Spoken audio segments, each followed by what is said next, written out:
Last वाली class तक हम इंटरसेप्शन समझा था। एग्जाम्पल 19 की थी। अब हम आगे चलते हैं। ये भी इसी का पार्ट है, प्लेन वाले पोर्शन का ही। इस बार plane passing through the intersection of the two given plane. इस बार जो आपका प्लेन है ना, तो दो प्लेन के इंटरसेक्शन से पास कर रहा है। जहां पर दो प्लेन मिल रहे हैं, उन्हीं के साथ एक और प्लेन लाई करके, तो यहाँ तीन प्लेन हो जाएंगे आप। तो इस केस में आपको क्या करना है, आप इसको समझिए। नॉर्मली एक प्लेन, दो प्लेन, और आपका तीसरा प्लेन जो होगा वो थोड़ा सा डिफरेंट होगा। उसकी एक इस तरह की इक्वेशन आएगी। तो ये सब चीजें समझने के लिए पहले हम डायग्राम को समझते हैं कि डायग्राम क्या कह रहा है।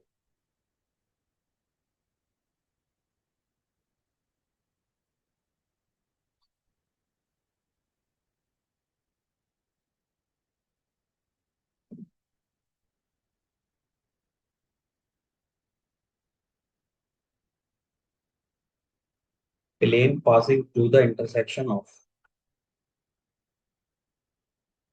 प्लेन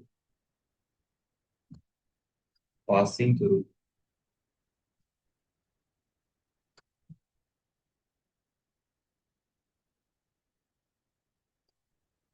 द इंटरसेक्शन ऑफ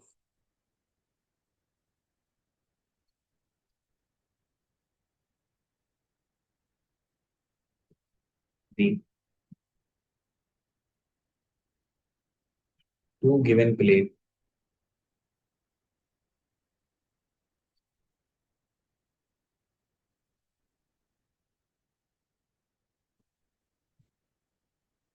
इसका डायग्राम देखने से पहले ना आप ऐसे समझिएगा कि आपके पास एक प्लेन तो ये है,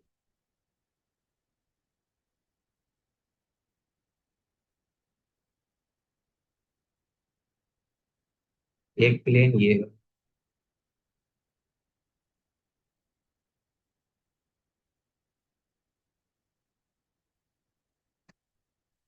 और एक प्लेन ये।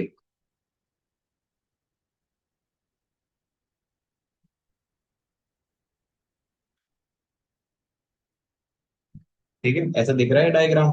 अगर मेरा वाला ठीक नहीं दिख रहा तो इसको ऑब्जर्व कीजिएगा कि इस तरीके से तीन प्लेन है। प्लेन बेसिकली ऐसे मान लो कि एक कॉपी है, एक और कॉपी ऐसे लगी हुई। ठीक है, करीब से दिखा रहा हूँ, ऐसे करके दो कॉपीज, इनके बीच में एक और प्लेन लगा देता हूँ, तो आपके तीन प्लेन हो जाएंगे। अब आपको क्या करना है, जो आपके पहले से प्लेन गिवन थे, जिनको आप टू गिवन प्लेन बोल रहे हैं, उनकी बात कर लेते हैं। ये जो पहले वाला प्लेन है, ये ऑलरेडी एक्स के साथ एंगल बना रहा है पाई वन। इसको बोलेंगे पाई टू। और इसका जो एंगल है, बेसिकली एंगल नहीं है, रिप्रेजेंटेशन ऑफ द प्लेन। तो प्लेन को उन्होंने पाई पाई से डिनोट कर दिया है। और जो आपके गिवन प्लेन्स है ना, वो ये वाला नहीं है, ग्रीन वाला। ये आपका ऑरेंज और रेड वाला प्लेन जो है वो गिवन प्लेन है। अब प्लेन की इक्वेशन जो है वो यहाँ पर आपको मेंशन है। एक है r n one cap into d one. क्या है? R vector dot n one cap is equal to d one. ये किसके लिए है? For pi one.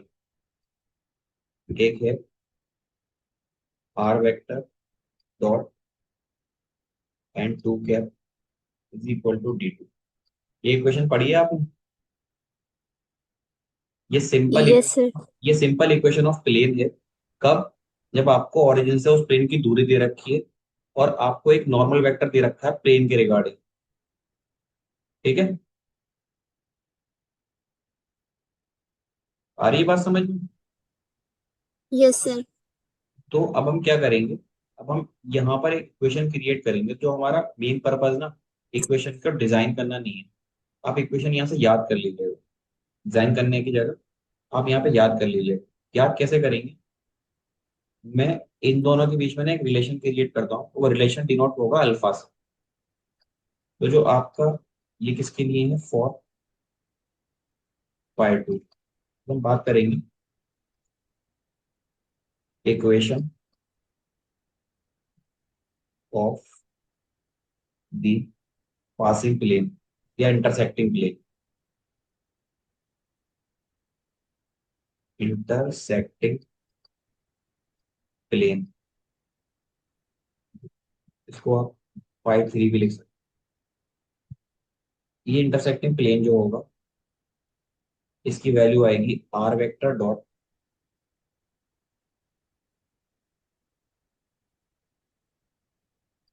N one vector है, यहाँ कैप नहीं है, ध्यान रखिएगा, plus lambda into n two vector, ये बराबर होगा d one plus lambda d two. D one plus lambda d two, ये हमारी इक्वेशन आ। अब इसी चीज को आपको अगर नॉर्मल या कार्टेशियन फॉर्म में लिखना है, ये तो आपकी जनरल इक्वेशन होगी। If you want to write this equation in Cartesian form,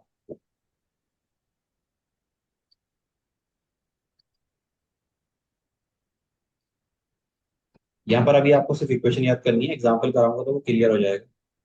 Cartesian form में लिखने के लिए आप ध्यान रखिएगा, आपका जो प्लेन नंबर वन था, यानी कि फॉर प्लेन नंबर वन, जो आपका एन वन कैप है, वो है a one i cap plus b one j cap plus c one k cap. For pi two, जो हमारा एन टू वैक्टर है, वो है a two i cap plus b two j cap plus c two k cap. Clear है इतनी बात? Yes sir. अब r vector तो आपका ना, वो कॉमन ही होता है, और ये वेरिएबल होता है, इसकी वैल्यू वहां पता नहीं होती, तो हम लिखेंगे इसको x i cap y j cap z k cap. आपको अगर ऊपर वाली इक्वेशन पता है ना, ऊपर क्या इक्वेशन थी, ऊपर बेसिकली जो इक्वेशन थी वो मैं यहाँ फिर से लिखता हूँ, आप लिखिएगा जनरल इक्वेशन। उसी इक्वेशन से आपकी कार्टेशियन फॉर्म आती है। जनरल इक्वेशन में हमारे पास था r vector dot n one vector plus lambda into n two vector is equal to d one plus lambda d two, यही थी ऊपर जो हमने लिखी थी, ये इक्वेशन लिखी थी। Yes sir. अब आपको क्या करना है, आपको ना सबसे पहले इनकी वैल्यूज पुट करनी है। वैल्यूज किस तरीके से पुट करेंगे, आपको एन वन एन टू इन सबकी वैल्यू पुट करने से बेहतर है, आप एक काम करो, आप यहाँ वैल्यू रख लो पहले, क्योंकि ये डॉट प्रोडक्ट है ना, तो वैल्यू रख लो आप। आर वेक्टर क्या है, तो r vector is x i cap y j cap z k cap, bracket बंद, ये आर वेक्टर लिख दिया मैंने। डॉट एन वन की जगह क्या लिखूंगा, क्लोज ब्रैकेट कर लो, क्योंकि एन वन लिखना है, और एन वन होगा हमारा a one i cap b one j cap c one k cap plus lambda into a two i cap b two a cap c two a cap is equal to d one plus lambda d two. ये बात समझ में आई मैंने कैसे लिखा? Yes sir. ये मैंने सिर्फ वैल्यूज पुट कर दी जो हमारी ऊपर वैल्यूज। अब क्या करना है आपको, इसको अभी डॉट प्रोडक्ट मत कीजिएगा, आप पहले यहाँ ना इस लैम्डा को अंदर ले जाइए और इसको सॉल्व कीजिए। सॉल्व करने के बाद आपके पास बनेगा x i cap y j cap z k cap, उसके बाद a one plus lambda A2 i cap.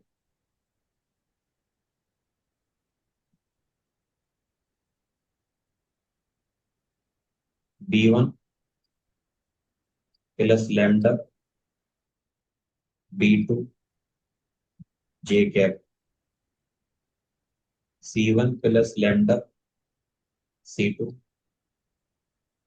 के cap is equal to D1 plus lambda D2। इससे होगा क्या? आई को आई से मल्टीप्लाई कर दीजिए आप, आपके पास आ जाएगा S into A1 plus lambda A2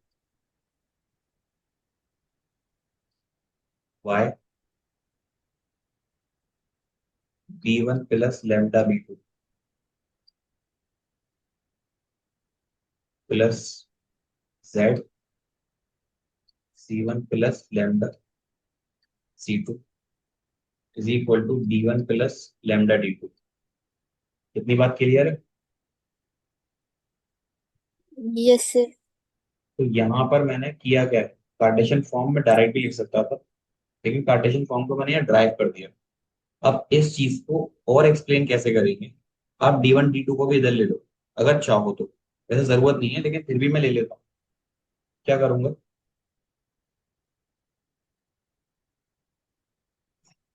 जो मेरा ये है ना, ये इसको एक साइड ले लीजिए। आप उसको ऐसे लिख लीजिए कि X1 वाली टर्म 1 1 वाली एक साथ लिख लीजिए। ये हो जाएगा। इसको अंदर ले जाओ। A1 into x plus lambda x A2 plus y into b plus lambda into y into B2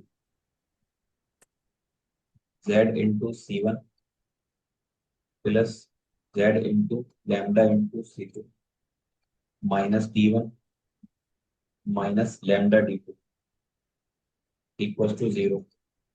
अब आप ना 1 1 वाली चीजों पर और कीजिए। 1 1 1 एंड 1, इनको एक साथ लिखो। A1 x plus B1 y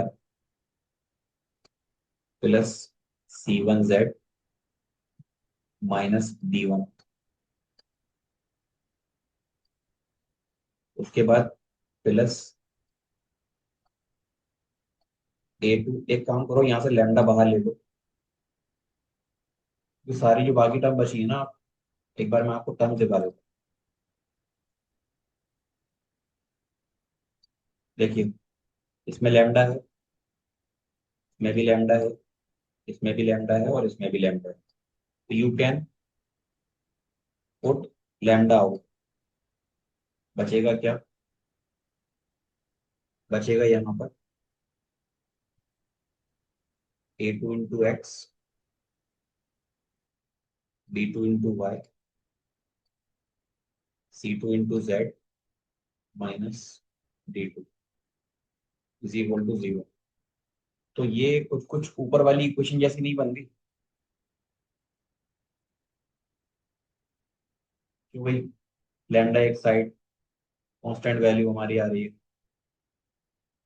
आ रही है बात समझ यस में? सर। नहीं? Yes sir. ठीक है। अब एग्जाम्पल नंबर 20 एक बार पढ़ लीजिए आप।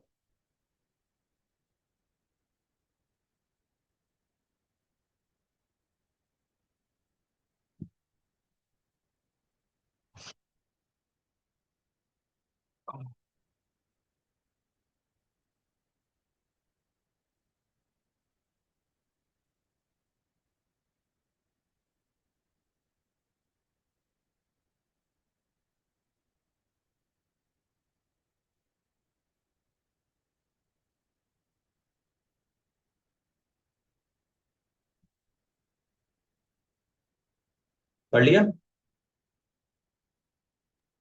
Yes sir. देखिए, सवाल को ऐसे ही पढ़िएगा जैसे आपने ऊपर देखा है। Find the vector equation. उसने कहा है कि आपको वेक्टर इक्वेशन पता करनी है किसकी? प्लेन की। That plane is passing through the intersection of the two plane. एक प्लेन आपका ये है और एक प्लेन ये है, इन दोनों के इंटरसेक्शन से पास कर रहे हैं एट द पॉइंट 1,1,1।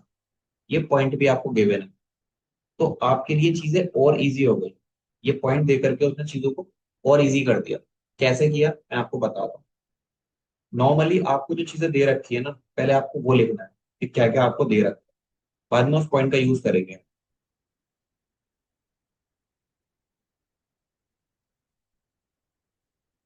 देखो सवाल वही होता है, बस क्या है ना, एग्जाम में समझ में नहीं आते ये वाले सवाल के इसमें कह क्या रहा है और करना क्या है। तो मैं इतना स्लो स्लो मोशन में जो बोल रहा हूँ ना, वो इसीलिए बोल रहा हूँ ताकि चीज भेजे में बैठ पाए आप। जैसे आपको फाइंड द वेक्टर इक्वेशन करनी है, तो पहले आपको पता होना चाहिए कि जब कोई भी वेक्टर इक्वेशन दो प्लेन से पास करती है उसको लिखते कैसे। तो लिखने का तरीका your r vector in bracket n1 vector plus lambda into n2 vector is equal to d1 plus lambda d2। ये क्यों लिखा है?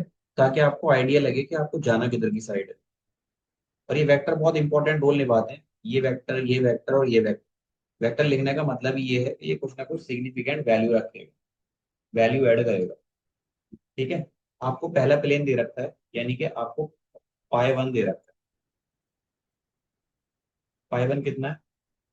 R i plus j plus k is equal to 6। यानी कि ये है r vector dot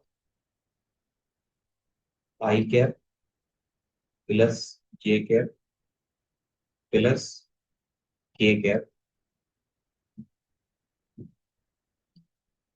is equal to 6।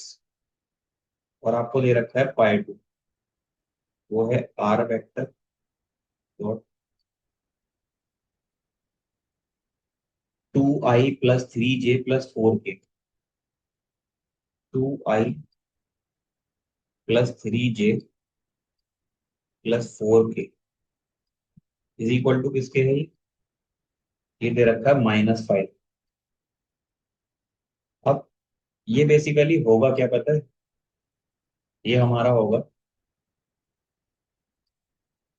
Are vector dot, ये N cap मत मानिएगा, इसको एन कैप नहीं दिया आपको, आपको n1 वेक्टर दे रखा है जो कि d1 के बराबर है अभी के लिए। अब ये n1 तो होता नहीं है d1 के बराबर, लेकिन अभी इसको मान लीजिए आप। दूसरी चीज, आपको r vector dot n2 vector दे रखा है is equals to d2। Lambda की बात यहाँ पे नहीं की गई है, तो हम यहाँ पर लैम्डा की जब बात नहीं की गई ना, तो लैम्डा को मेन हमारा एम होगा कि हम इसको फाइंड करें।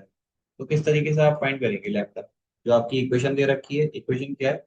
Are vector dot n1 minus lambda n2 is equal to है d1 प्लस लैम्डा d2। तो ये सारी चीजें तो आप तभी पुट करेंगे ना जब आपको ये वैल्यूज पता हो कि ये वैल्यूज है क्या क्या बेसिकली।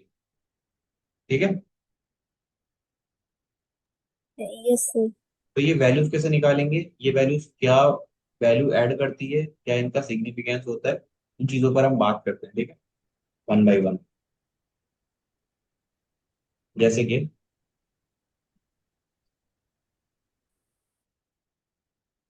आपका तरीका क्या है? पाई 3 की इक्वेशन क्या होती है? वो होती है r vector dot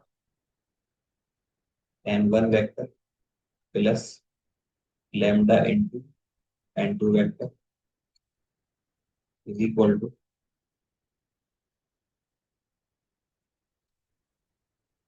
d1 plus lambda d2। अब ये वैल्यू ना आइडेंटिफाई भी करनी आनी चाहिए। आप d1 क्या है? 6। d2 क्या है? -5। n1 कितना है? ये है। n2 कितना है? ये है। क्योंकि ये चीज यहाँ पर आपकी कोट होगी, और अगर आपको n1 n2 नहीं पता ना, तो फिर ये दिक्कत करेगा। जो आपका n1 n2 है, अगर आप इसको n कैप ही रख दोगे तो ये पर दिक्कत करेगा, क्योंकि आपको n कैप की जरूरत नहीं है आपके उसमें फॉर्मूले में। तो आप इसको ऐसे ही ले जाकर रखो। आर वेक्टर की जगह क्या लिखिए, अभी तो आर वेक्टर ही रखिए, लेकिन आप यहाँ पे क्या कर सकते हैं? n1 N1 कितना है? आई cap plus j cap plus k cap plus lambda into N2, N2 की जगह 2 आई कैप प्लस 3 जे कैप प्लस 4 के कैप। ठीक है, ये हो गया मेरे पास लेफ्ट हैंड साइड वाला पोर्शन। ये बराबर होगा 6 प्लस लैम्डा इंटू -5। इसको हम और सॉल्व करेंगे तो कैसे लिखेंगे? आपका आई आई के साथ जुड़ जाएगा, यहाँ पर आएगा आर वेक्टर 1 + 2 लैम्डा। ये हो जाएगा 1 + 2 लैम्डा आई कैप। ये हो जाएगा 1 + 3 lambda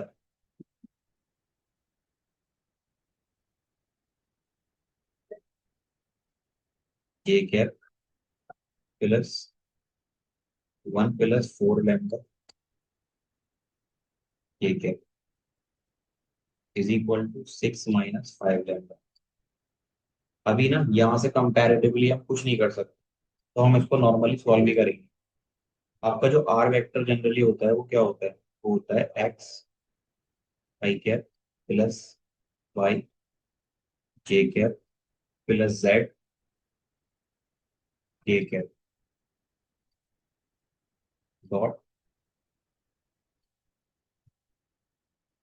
1 + 2 lambda i cap 1 + 3 lambda k cap 1 + 4 lambda k cap is equal to 6 - 5 lambda. अब मल्टीप्लाई कर दो आप, यानी कि डॉट प्रोडक्ट कर दो सर इस। 1 मिनट होल्ड करेंगे। ओके ओके ठीक है बेटा।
सर। जी खड़ा हूँ। Yes sir. क्या हो गया मंतशा, खैरियत? सर वो भाई को कुछ काम था मोबाइल से। क्या इतनी तेज गाना आपने, मुझे लगा। अब देखिए, हम यहाँ तक आ गए थे। अब क्या करना है आपको, डॉट प्रोडक्ट करना है, तो ये हो जाएगा x 1 + 2 lambda plus y 1 + 3 lambda z 1 + 4 lambda, और ये बराबर है 6 - 5 लैम्डा के। अब यहाँ पर इक्वेशन एक है, अननोन चार है। अननोन क्या क्या है, x, x y. Z and lambda. तो ये इक्वेशन तो सॉल्व नहीं हो पाएगी। अब आप सवाल की तरफ जाइए और उसको एक बार और पढ़िए।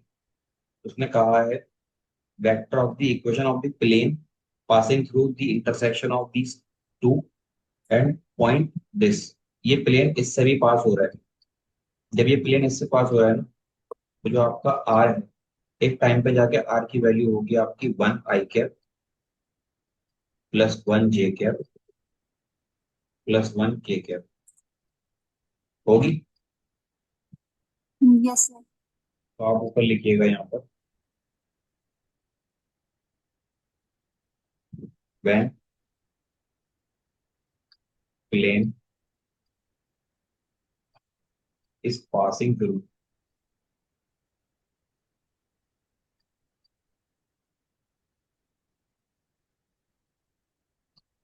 The point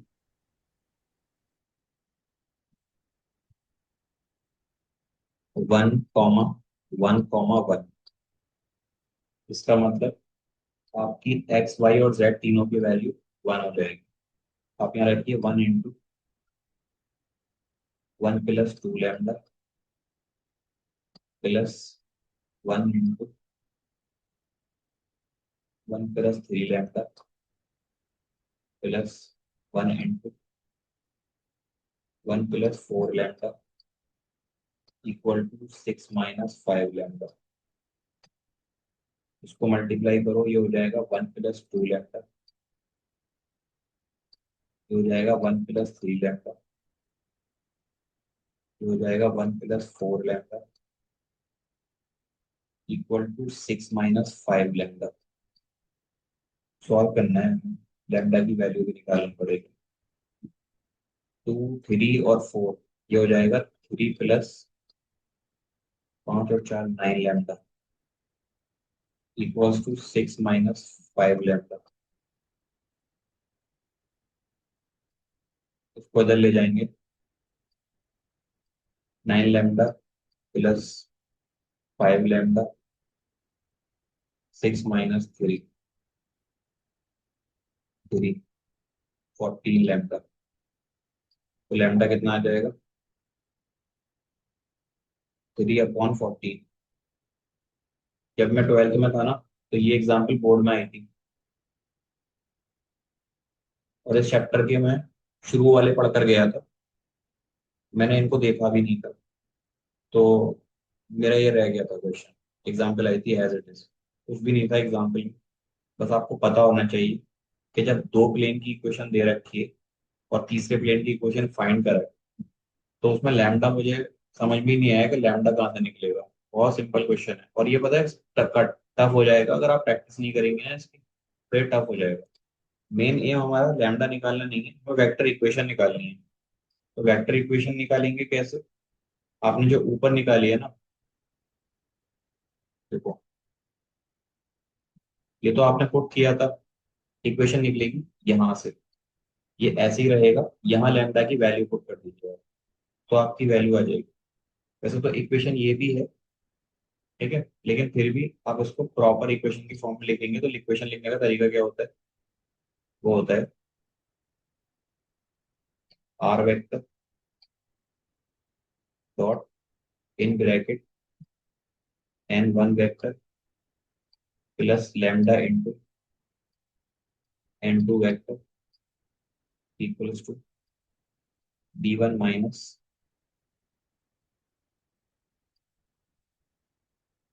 d1 plus lambda d2। ये होता है। Yes sir. तो आपने लैम्डा की वैल्यू निकालने के बाद में यहाँ पुट करना है वैल्यू, तो पुट कर दीजिए आप। और एक तरीका है कि आपने ऊपर लिखा था ना ऐसे कि r vector in bracket A1 plus lambda A2 i cap plus B1 plus lambda B2 j cap plus C1 plus lambda C2 k cap बराबर है B1 प्लस लैम्डा D2। यहाँ वैल्यू पुट कर दो आप। आर को छोड़कर बाकी सारी वैल्यू पुट करनी, क्योंकि आर तो आपको एक ऐसी वैल्यू निकाल कर देनी है जो आप अगर वैरी करें ना पूरे प्लेन के लिए तो वो अननोन रहे या वेरिएबल रहे।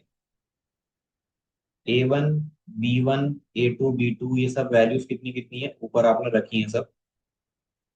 ये है 1 + 2 लैम्डा, तो ये हो जाएगा। तो थोड़ा छोटा कर लेता हूँ ये रहा ना 1 + 2 लैम्डा। इसकी जगह आप लिखेंगे 1 + 2 इंटू लैम्डा की जगह 3/14 इंटू आई कैप प्लस ये है 1 + 3 लैम्डा, तो 1 + 3 इंटू 3/14 जे कैप प्लस 1 + 4 लैम्डा 3/14 के कैप। यहाँ आ जाएगा 6 - 5 इंटू 3/14।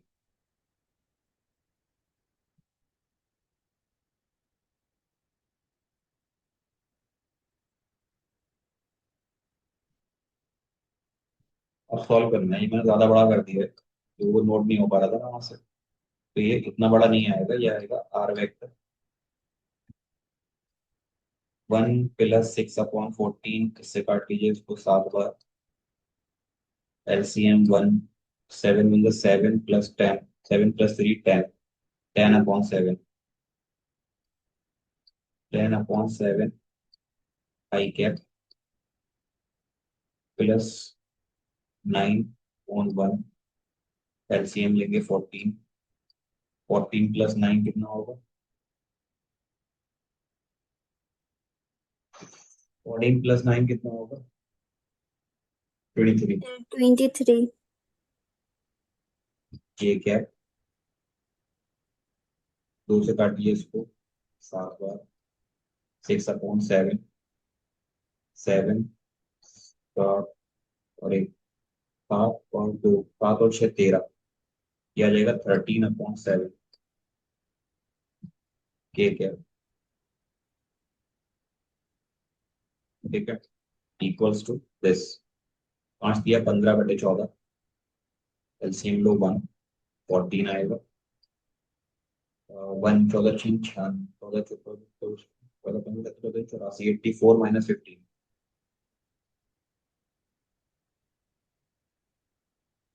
क्या जाएगा? R vector 10/7 i cap 23 j cap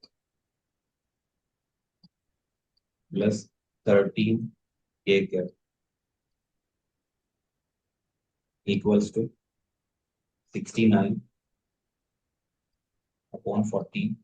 अब पूरी इक्वेशन को 14 से मल्टीप्लाई भी कर दो तो हो जाएगा r cap 20 i cap 23 × 2 = 46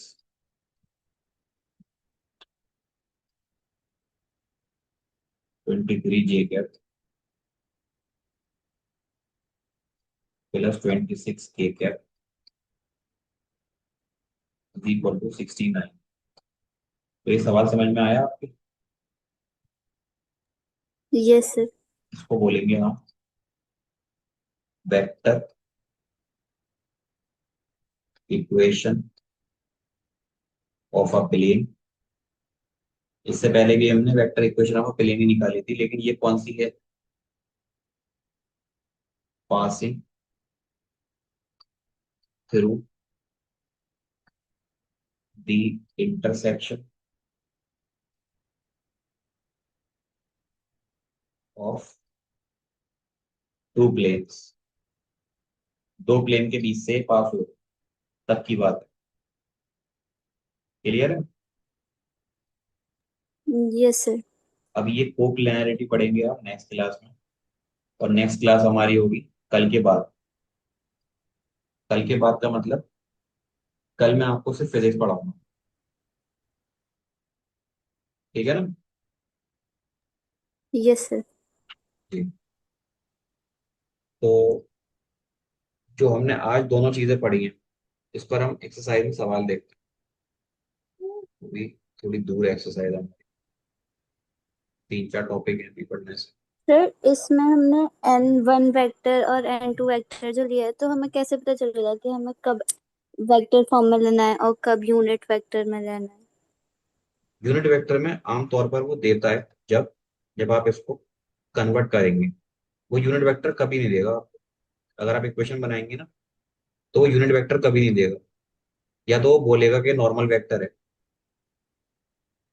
normal vector का मतलब ही क्या है आपका? कि आपने एन कैप ले रखा है। अगर उसने ये ना बोलकर बोला कि प्लेन है, प्लेन की इक्वेशन दे रखी है या पोजीशन दे रखी है, तो प्लेन की पोजीशन आपकी हमेशा एन वेक्टर की फॉर्म में होगी। इसको आपको कन्वर्ट करना पड़ेगा एन कैप में। तो एन कैप में कन्वर्ट करने के लिए वही तरीका होता है आपका, n vector upon mod of n. यानी कि उसने बोला कि नॉर्मली है, नॉर्मली का मतलब वो कैप की बात कर रहे हैं। और अगर नहीं बोला, उसने बोला प्लेन की इक्वेशन है, प्लेन की सिर्फ इक्वेशन दे रखी है, तो प्लेन की इक्वेशन कैसे देंगे? तो आप एन वेक्टर से ही दिखाओगे। नहीं, यही समझ में? सर आ गया समझ। यहाँ देखिए, इंटरसेप्शन पढ़ा था हमने। कट ऑफ द प्लेन कहाँ पे कट करेगा? इसको 5 से डिवाइड कर लो। 5 से डिवाइड कर कर इक्वेशन बना लो, x upon a plus y upon b plus z upon c equal to 1। तो यहाँ पर आपके इंटरसेप्ट आ जाएंगे, यानी कि ए बी सी की वैल्यू बतानी है आप।